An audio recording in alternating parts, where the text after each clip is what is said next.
Hello बच्चों, चलिए प्रश्न को पढ़ते हैं। शरीर की वृद्धि व क्षतिग्रस्त कोशिकाओं और ऊतकों का सुधार करने का कार्य कौन करता है?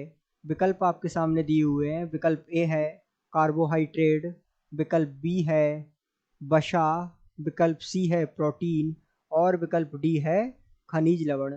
तो आइए मुख्य अवधारणा को समझते हुए हम इस प्रश्न को हल करते हैं। तो ध्यान दीजिएगा, यहाँ शरीर में होने वाली क्रियाओं की बात हो रही है। तो सबसे पहले हमें शरीर में होने वाली क्रियाएं या कहें तो जैव क्रियाओं की जानकारी होना आवश्यक है, जो शरीर में होती हैं, जैसे कि विकास, वृद्धि, क्षति, इस प्रकार की क्रियाओं की जानकारी होना आवश्यक है। इसी प्रकार हमें कार्बोहाइड्रेट, वसा, प्रोटीन, खनिज लवण, ये जो है शरीर में क्या कार्य करते हैं, इनकी जानकारी होना आवश्यक है। अर्थात शरीर में होने वाले क्रम या कहें तो कार्यों की जानकारी होना आवश्यक है, जो जैव क्रियाओं के अनुसार होते हैं।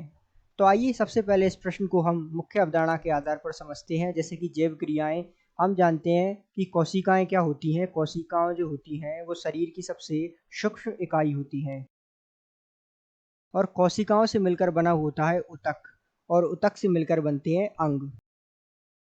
और जैसा कि हम जानते हैं कि कोशिकाओं में कोशिका द्रव्य पाया जाता है और कोशिका द्रव्य बना होता है प्रोटीन से। तो अर्थात शरीर में होने वाली जो आधारभूत भूमिकाएं, जैसे कि कोशिकाओं से वृद्धि या कहें तो क्षतिग्रस्त कोशिकाओं में सुधार करना इत्यादि, जो है किसके द्वारा संभव होता है? प्रोटीन के द्वारा। अर्थात शरीर में होने वाली अंतः क्रियाओं में सुधार, जैसे कि वृद्धि या क्षतिग्रस्त कोशिकाओं का जो है विकास, इस प्रकार की क्रियाएं कौन करता है? संपन्न प्रोटीन।